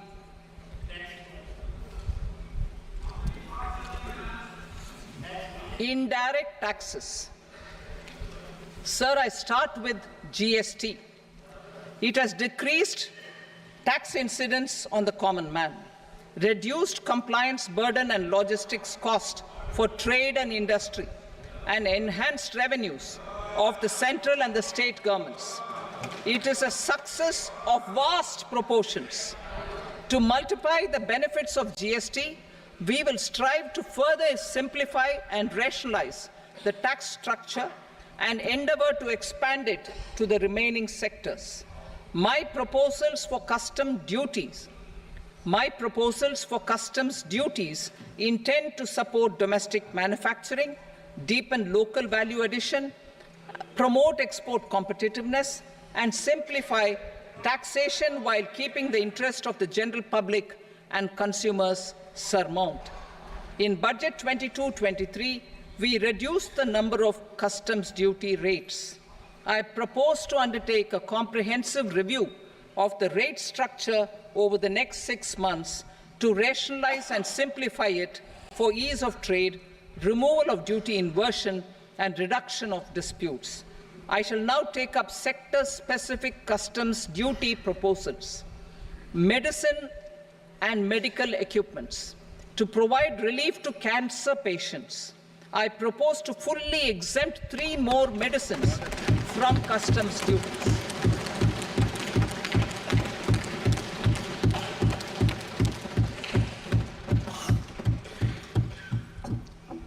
I also propose changes in the BCD on X-ray tubes and flat panel detectors for use in medical X-ray machines under the phased manufacturing program so as to synchronize them with the domestic capacity addition.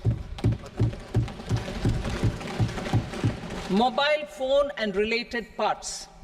With a 3-fold increase in domestic production and almost a 100-fold jump in exports of mobile phones over the last 6 years, the Indian mobile industry has matured. In the interest of consumers, I now propose to reduce the BCD on mobile phone, mobile PCBA, and mobile charger to 15%. Critical minerals. Minerals such as lithium, copper, cobalt, and rare earth elements are critical for sectors like nuclear energy, renewable energy, space, defense, telecommunications, and high-tech electronics. I propose to fully exempt customs duties on 25 critical minerals and reduce BCD on 2 of them. This will provide a major fillip to the processing and refining of such minerals and help secure their availability for these strategic and important sectors. Solar energy. Energy transition is critical in the fight against climate change. To support energy transition, I propose to expand the list of exempted capital goods for use in the manufacture of solar cells and panels in the country. Further, in view of sufficient domestic manufacturing capacity of solar gas, glass, and tinned copper interconnect, I propose not to extend the exemption of customs duties provided to them. Marine products. India's seafood exports in the last financial year touched an all-time high of more than 60,000 crores of rupees. Frozen shrimp accounted for about 2/3 of these exports. To enhance their competitiveness, I propose to reduce BCD on certain broodstock, polychaete worms, shrimp, and fish feed to 5%. I also propose to exempt customs duty on various inputs for manufacture of shrimp and fish feed. Leather and textile. Similarly, to enhance the competitiveness of exports in the leather and textile sectors, I propose to reduce BCD on real down-filling material from duck or goose. I am also making additions to the list of exempted goods for manufacture of leather and textile garments, footwear, and other leather articles for export. To rectify inversion in duty, I propose to reduce BCD subject to conditions on methylene diphenyl diisocyanate, MDI, for manufacture of spandex yarn from 7.5 to 5%. Furthermore, the export duty structure on raw hides, skin, and leather is proposed to be simplified and rationalized. precious metals. To enhance domestic value addition in gold and precious metal jewelry in the country, I propose to reduce customs duties on gold and silver to 6% and that of platinum to 6.4%. Other metals, steel and copper, are important raw materials. To reduce their cost of production, I propose to remove the BCD on ferronickel and blister copper. I am also continuing with nil BCD on ferrous scrap and nickel cathode and concessional BCD of 2.5% on copper scrap. Electronics. To increase value addition in the domestic electronics industry, I propose to remove the BCD subject to conditions on oxygen-free copper for manufacture of resistors. I also propose to exempt certain parts for manufacture of connectors. Chemicals and petrochemicals. To support existing and new capacities in the pipeline, I propose to increase the BCD on ammonium nitrate from 7.5% to 10%. Plastics. PVC flex banners are non-biodegradable and hazardous for environment and health. To curb their imports, I propose to raise the BCD on them from 10 to 25%. Telecommunication equipment. To incentivize domestic manufacturing, I propose to increase the BCD from 10 to 15% on PCBA of specified telecom equipment. Trade facilitation. To promote domestic aviation and boat and ship MRO, I propose to extend the period for export of goods imported for repairs from 6 months to 1 year. I'll read that again. To promote domestic aviation and boat and ship maintenance, repair and operations, I propose to extend the period for export of goods imported for repairs from 6 months to 1 year. In the same vein, I propose to extend the time limit for re-import of goods for repairs under warranty from 3 to 5 years.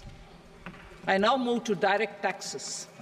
We will continue our efforts to simplify taxes, improve taxpayer services, provide tax certainty, and reduce litigation while enhancing revenues for funding the development and welfare schemes of the government. It has been our endeavor to simplify taxation.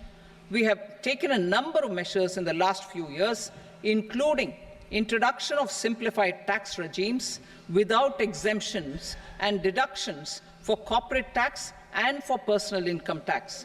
This has been appreciated by taxpayers. 58% of corporate tax came from the simplified tax regime in the financial year 22-23.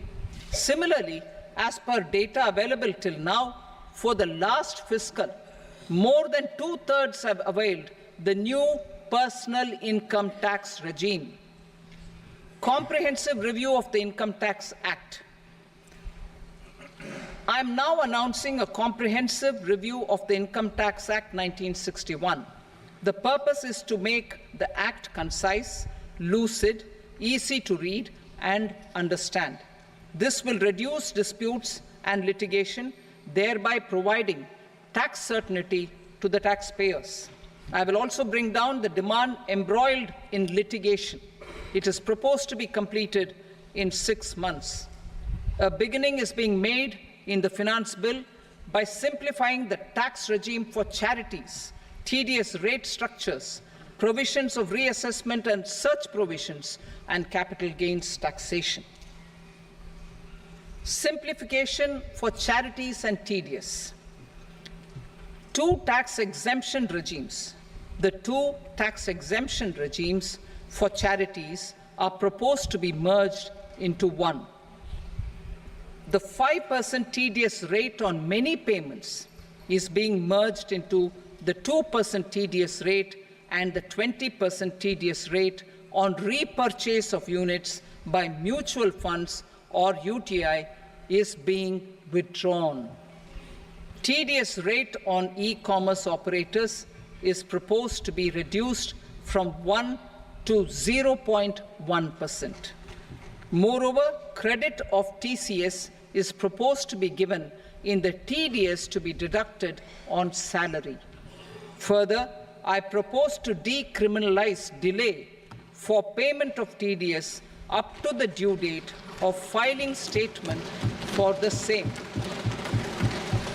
I also plan to provide a standard operating procedure for TDS defaults and simplify and rationalize the compounding guidelines for such defaults.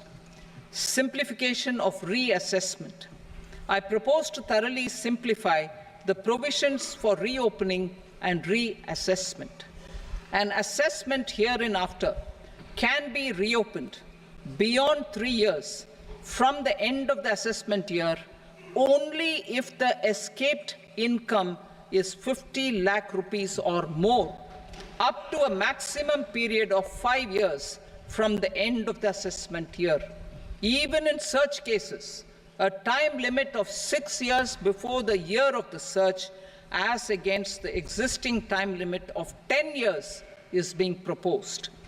This will reduce tax uncertainty and disputes. Simplification and rationalization of capital gains. Capital gains taxation is also proposed to be hugely simplified.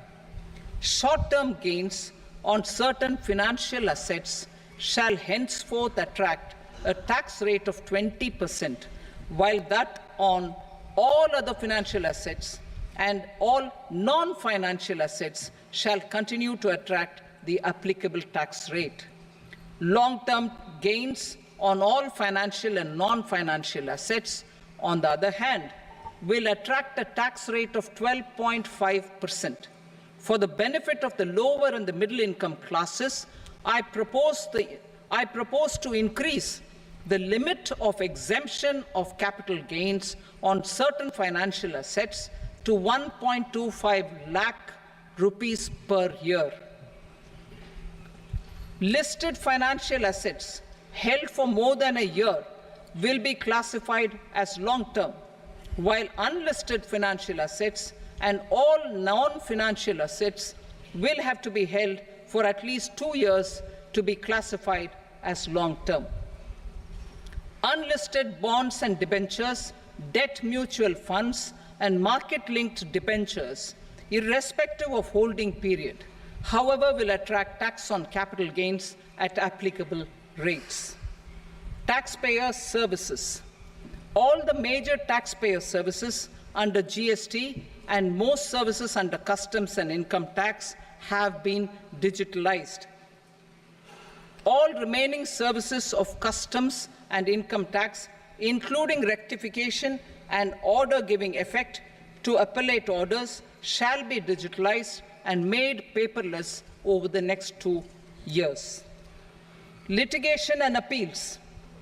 While our concerted efforts to reduce pendency of appeals at various appellate fora are beginning to show good results, it will continue to engage our highest attention. To dispose of the backlog of first appeals, I plan to deploy more officers to hear and decide such appeals, especially those with large tax effect. For resolution of certain income tax disputes pending in appeal, I am also proposing Vivad Se Vishwas Scheme 2024. Further, I propose to increase monetary limits for filing appeals related to direct taxes, excise, and service tax in the tax tribunals, high courts, and Supreme Court to 60 lakh rupees, 2 crore rupees, and 5 crore respectively. With a view to reduce litigation and provide certainty in international taxation, we will expand the scope of safe harbor rules and make them more attractive. We will also streamline the transfer pricing assessment procedure. Employment and investment. I have a few proposals to promote investment and foster employment. First of all, to bolster the Indian startup ecosystem, boost the entrepreneurial spirit, and to support innovation, I propose to abolish the so-called angel tax for all classes of investors.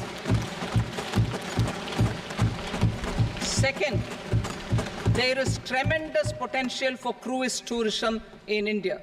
To give a fillip to this employment-generating industry, I am proposing a simpler tax regime for foreign shipping companies operating domestic cruises in the country.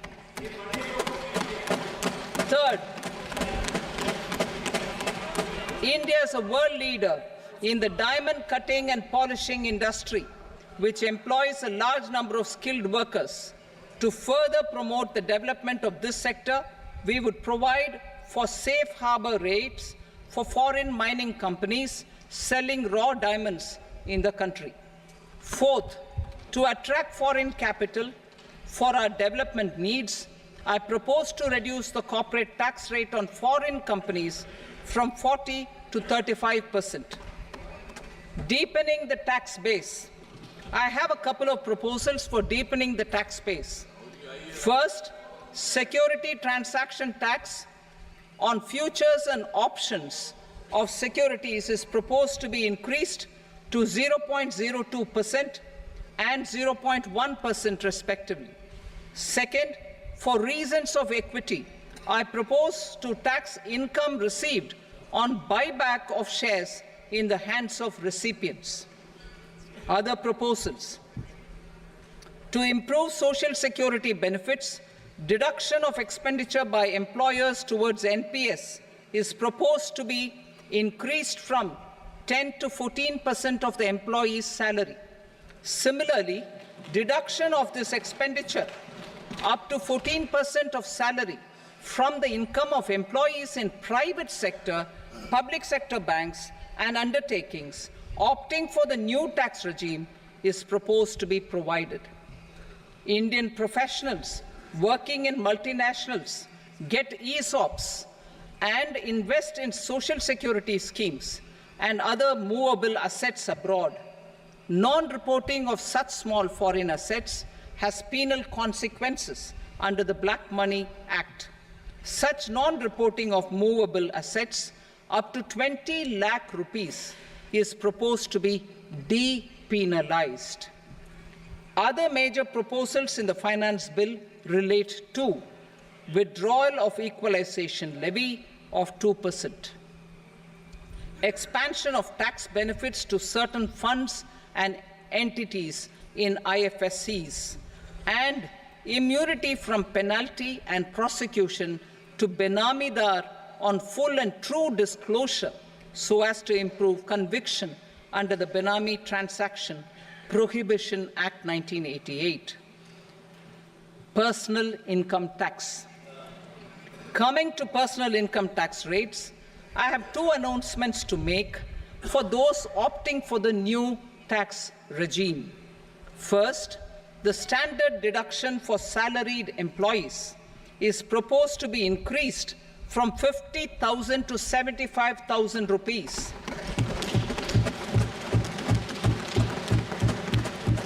Similarly, deduction on family pension for pensioners is proposed to be enhanced from 15,000 to 25,000 rupees.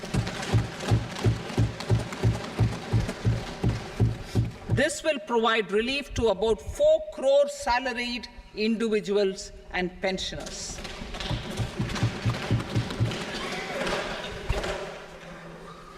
Second, in the new tax regime, the tax rate structure is proposed to be revised as follows: 0 to 3 lakh rupees, nil; 3 to 7 lakh rupees, 5%; 7 to 10 lakh rupees, 10%; 10 to 12 lakh rupees, 15%; 12 to 15 lakh rupees, 20%; and above 15 lakh rupees, 30%. As a result of these changes, a salaried employee in the new tax regime stands to save up to 17,500 rupees in income tax.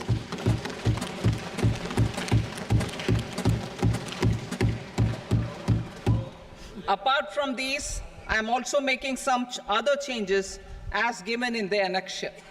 As a result of these proposals, revenue of about 37,000 crore, that is 29,000 crore in direct taxes and 8,000 crore in indirect taxes will be foregone, while revenue of about 30,000 crore rupees will be additionally mobilized. Thus, the total revenue foregone is about 7,000 crores annually. Mr. Speaker, sir, with this, I commend the budget to this august House. Jai Hind.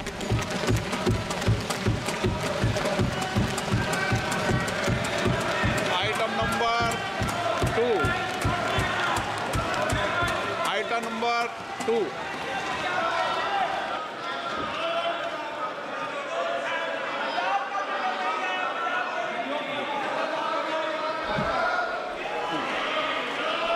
Sir, with your permission, I rise to lay on the table the following statements under Section 3 of the Fiscal Responsibility and Budget Management, FRBM Act 2003, Medium-Term Fiscal Policy cum Fiscal Policy Strategy Statement, and Macroeconomic Framework Statement.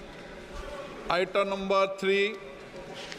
Sir, with your permission, I rise to move for leave to introduce the Finance Number 2 Bill 2024. प्रश्न ये कि विधेयक को पुनर्स्थापित करने की अनुमति प्रदान की जाए। जो सदस्य इसके पक्ष में हाँ कहें, जो सदस्य विरोध में ना कहें, मेरे विचार में निर्णय हाँ वालों के पक्ष में अनुमति प्रदान की जाती है। माननीय मंत्री जी, अब विधेयक पुनर्स्थापित करें। Sir, I introduce the bill. Item number 4. The Union Territory of Jammu and Kashmir budget. Sir, I rise to present a statement, Hindi and English versions, of the estimated receipts and expenditure of the Union Territory of Jammu and Kashmir for the year 24-25. सभा की कार्रवाई कल बुधवार दिनांक 24 जुलाई 2024 को प्राप्त 11 बजे तक के लिए स्थगित की जाती है।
नमस्कार, एक बार फिर से स्वागत है आप सभी का संसद टीवी पर। आप लगातार देख रहे हैं बजट से जुड़ी खास कवरेज और वित्त मंत्री निर्मला सीतारमण ने आज वित्त वर्ष 2024-25 का पूर्ण बजट लोकसभा में पेश कर दिया है और ये वित्त मंत्री निर्मला सीतारमण का 7वां और मोदी सरकार के तीसरे कार्यकाल